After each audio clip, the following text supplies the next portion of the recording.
Okay, so picture this. You're 18 or, maybe 22. Yeah. You walk into a bank or you're reading a blog post and you get hit with the mantra. It's practically the first commandment of personal finance. Oh, I know this one. Huh. Let your money work for you. That's the one. And it has an annoying little cousin too, which is start early. Right. Start early, let it work. The promise is so seductive, isn't it? Like, you skip a latte today, you put that $5 into an index fund, and then, through the magic of compound interest, you wake up at 65 wearing a monocle on your yacht. Yeah, the classic snowball effect. That's the imagery we're always given. You start with this tiny snowflake at the top of the hill, give it a little push, and just let gravity and time do the rest. It's really the bedrock of standard financial advice. It totally is. But today, we are doing a deep dive that basically takes a sledgehammer to that exact bedrock. We really are. We've got a transcript from a video by a creator known as Money Strategist, and it's titled, "This is Why Compounding Only Works with a Large Sum of Money."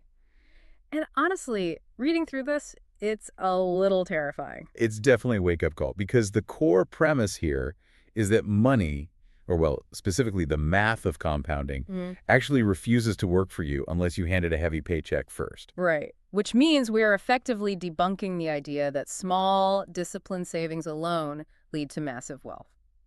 Which, I mean, that feels like heresy. I feel like I'm about to get kicked out of the club of financial responsibility just for saying it out loud. I wouldn't say debunking so much as debugging. Debugging. Yeah. Yeah. The source is arguing that we have a glitch in our fundamental understanding of the math. We all think compounding is a game of time. Just wait long enough, right? Yeah. But this source argues that compounding is actually a game of mass. And if you don't have the mass, time is surprisingly irrelevant. I have to be honest, when I first read through this material, I felt a little betrayed. Because the slow and steady approach is supposed to be the safe path. It's what keeps us sane when we're budgeting. But this suggests that path might actually be a trap. I wouldn't call it a trap, but maybe a treadmill. A treadmill. Yeah, because it comes down to the physics of finance. We often treat investing like it's magic. You sprinkle some money dust, wait a few decades, and poof, you're wealthy. But the source makes this incredibly compelling case that compounding obeys laws that are closer to Newtonian physics. It rewards weight. It ignores lightness.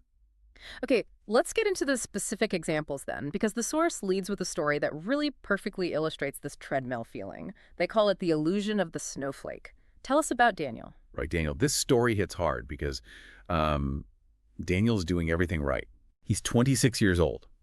He isn't racking up credit card debt. He is living on a very tight budget. He is strictly skipping the fancy coffees, the nights out, all of it. And through just sheer willpower, he manages to set aside $150 every single month. Which, let's be super clear about this, is not nothing.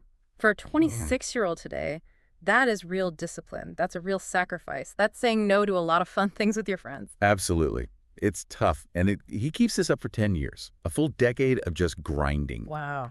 So he's 36 now. He logs into his brokerage account expecting to see, the fruits of his labor. He expects momentum. And he sees $24,000. Ouch. I mean, look, $24,000 is way better than zero. But for 10 years of daily sacrifice, that feels so underwhelming. Underwhelming is exactly the word. The source describes Daniel feeling like an absolute failure, even though he executed the plan perfectly. And here's the metaphor the source uses, which is just brilliant.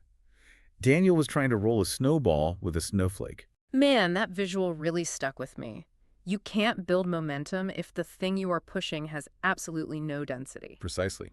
Compounding rewards capital, not willpower. The source puts it pretty ruthlessly, actually. They say compounding scolds the undercapitalized long before it cheers for the wealthy. Scolds the undercapitalized.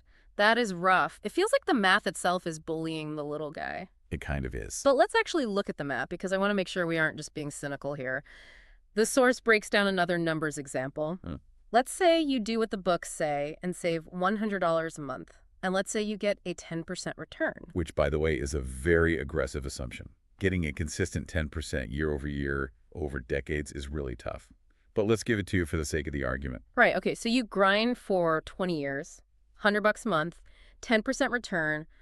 What is the pot of gold at the end of the rainbow? You end up with roughly $69,000. 20 years. 20 years. 69 grand. And you still have to factor in inflation. In 20 years, that 69,000 might have the purchasing power of what, maybe 40,000 today. So, as the source puts it, that isn't financial freedom, it's a decent used hatchback. A decent use hatchback. I mean, maybe a very nice hatchback, but yes, that is definitely not a Key West retirement fund. No, it's not. And this leads directly to what the source calls the treadmill feeling. You know that sensation where you're running and running, you're saving and scrounging every penny, but the needle just isn't moving. That feeling comes from compounding that has been, and I love this phrasing, starved of calories. Starved of calories. That is so interesting. So the system is trying to grow, but there just isn't enough energy, enough actual cash in the system to create that exponential curve we are all chasing. Exactly. It is linear growth masquerading as exponential growth. You're basically walking up an escalator that is turned off. Right. And this brings us to the core physics analogy the source uses, which is where it got really interesting for me, the trampoline. Yes. This visualized it so perfectly. Walk us through it. Okay, so imagine a trampoline, just a standard backyard trampoline. Now imagine holding a little eyedropper and dropping a single raindrop onto the center of it. What happens? Nothing happens. It hits the fabric, maybe makes a tiny wet spot. There is no bounce. Right. The surface doesn't deform at all. There is no stored kinetic energy. Now imagine hauling a massive bowling ball up a ladder and dropping it onto that exact same trampoline. Huge difference. The surface bends all the way down, the springs stretch to their absolute limit, and it snaps back hard. That snapback is the growth. That is the return on your money. The source argues that you need a hefty deposit, the bowling ball, to bend the growth curve. If you are just dripping raindrops, $50 here, $100 there, you are never creating enough tension in the system to get that recoil. But wait, I can hear the listeners screaming at their speakers right now. What about Warren Buffett? Ah, yes. Right, because he is the poster child for starting early. Everyone says, oh, he bought his first stock at 11 years old. If the raindrop theory is true, how do you explain him? I am so glad you brought up Buffett, because he is actually the perfect example of this exact physics problem, just not in the way people normally think. We all know the started at 11 party. It's in every single finance book. Exactly. But the source highlights a detail that usually gets conveniently left out of those books. Yes, Buffett started at 11, but do you know when he made 99% of his actual fortune? I assume later in life. After his 50th birthday. 99% after 50? That is wild. It really is. And the lesson there isn't that time didn't matter. Time mattered immensely. But the explosion, the vertical part of the graph that we all drool over, that only happened once his capital reached critical mass. Okay, so he essentially spent decades building the bowling ball, and then the trampoline effect finally took over. Precisely. The source completely reframes compounding here. It's not just a waiting game. It is a positioning game. I really like that distinction. Unpack that a bit more for us. Well, if you are waiting without the mass, you aren't really compounding at all. As the source says, you are just decorating a savings account. You are positioning yourself to compound later, but you haven't started the real game yet. You're still sitting in the locker room. Man, decorating a savings account? That hits home. So if we accept that we need a bowling ball, and we obviously don't want to wait until we're 90 to get it, how do we get one? Because most of us are just dripping water. Yeah. How do the wealthy actually play this game? This is where the contrast gets really stark. Mm-hmm. The source compares dripping versus dumping. Okay. The average person drips $50 every payday, crossing their fingers and hoping it turns into a snowball in 40 years. The wealthy, or at least those who understand this physics concept, drop $50,000 at once. Well, it must be nice to just have $50,000 lying around. Right, yeah. But look at the mechanic of it, not just the privilege. By dropping a lump sum, they speedrun decades of growth in just a handful of years. They are entirely skipping the boring, flat part of the curve. The source used another analogy here that I thought was great, the gardening one. Oh, yes. The average saver sows a tiny seedling and just hopes it survives the winter. Yeah. But the wealthy investor transplants a fully mature tree. They are eating fruit the very next season. That is a perfect way to put it. You are basically buying the maturity of the asset up front. Again, the real question remains, where does this mature tree come from? Most people listening to this don't just have a trust fund or a massive inheritance. The source identifies this as high-octane fuel. In wealthy portfolios, these lump sums usually come from big injections, bonuses, business profits, huge commission checks, or even tax refunds. They aren't trying to save $10 from a grocery bill. They are taking large injections of capital and shoving them into the market to bend the curve immediately. It really makes you rethink the standard advice we get all the time, skip the latte, save $5. The source is actually quite cynical about that specific advice, and frankly, rightfully so. Think about it. People budget, they skip family holidays, they put away that $200 a month for 30 years, and what do they actually get? Maybe $400,000 before taxes and inflation. Which, again, isn't wealth. In today's world, that's just a basic safety net. Exactly. It's survival. And the absolute irony that the source points out is that the people selling this slow and steady advice, the asset managers clipping their management fees, the authors selling millions of books on financial discipline, how do they get paid? Lump sums. Exactly. Royalties, huge bonuses, performance fees. They are playing the bowling ball game while teaching everyone else to play the raindrop game. Wow. When you put it exactly that way, I feel like we have all been duped. It feels like the entire personal finance industry is set up to keep us playing with raindrops. A little bit, yeah. But knowing the actual mechanics of it gives you power. Okay, so let's take that power back right now. We are stuck on the treadmill. We are tired of just decorating our savings accounts. What is the actual solution here? How do we build the mass if we aren't born with it? This is the pivot in the source material. It moves from the critique to actionable advice. And it all starts with a massive mindset shift. The goal must shift from start early to build heavy. Build heavy. I like that. And the source actually gives us 3 engines to do this. Let's walk through them because this really feels like the playbook we have all been missing. Engine 1 is skill stacking. Right. This is what the source calls internal compounding. The argument is very simple, and is that skills compound much faster than stocks. Meaning investing in myself pays better dividends than putting money in the S&P 500. Much better. Yeah. Think about the concept of asymmetric upside. When you buy a regular stock, the best case scenario is it goes up 10%, maybe 20% in a really good year. The downside is you could lose the money. But look at the return on investment of education. Let's say you take a specific course on persuasive writing or high-stakes negotiation or Python coding.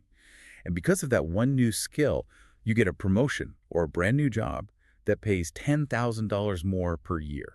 And that course costs what? Maybe $500? Yeah. $1,000. Exactly. If you spend $1,000 once to make an extra $10,000 every single year, that is a 1,000% return. You literally cannot find that anywhere in the stock market. That is the asymmetric bet. The downside is just the cost of the course. You lose $500, but the upside is practically uncapped. Yes. The source advises this directly. Instead of putting that extra $500 into an index fund this month, where it might earn $50 by next year, spend it on laser-focused skill acquisition. Invest in your capacity to create value. Yeah. Because a larger paycheck becomes the seed capital for everything else. It is by far the fastest way to get your hands on a bowling ball. So engine 1 is raising your income floor through skills. It stops you from trying to just budget your way to wealth. What is engine 2? Engine 2 is system building. And this really addresses the main limit of engine 1.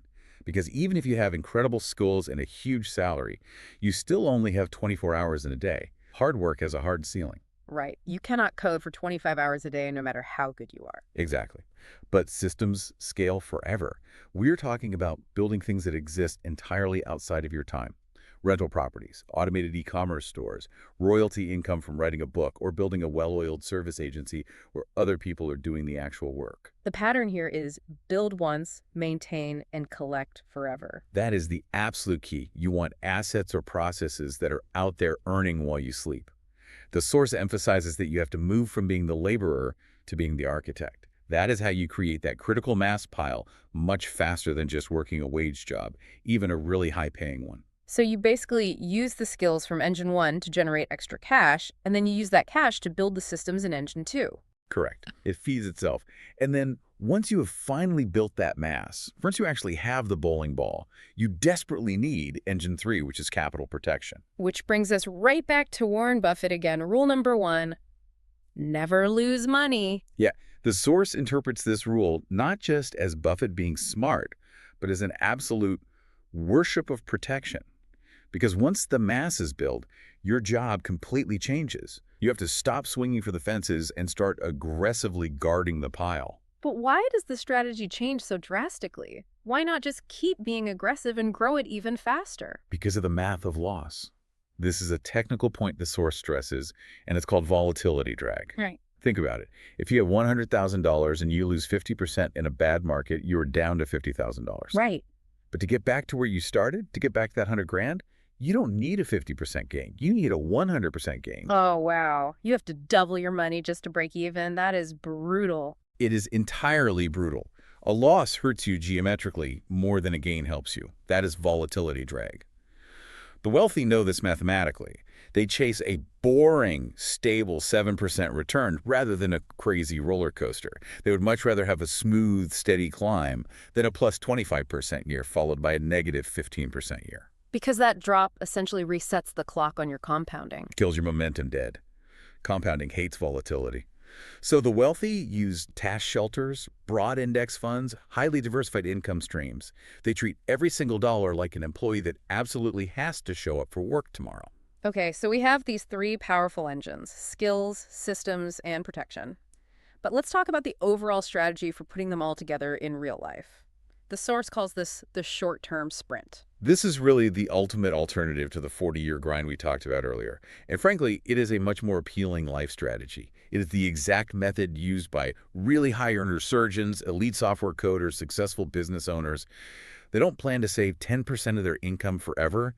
They front-load. Front-loading. So instead of saving a little bit for 40 years, you save a massive amount for, what, 5 years? Maybe 5 to 10 years. Mm-hmm. It is a true sprint.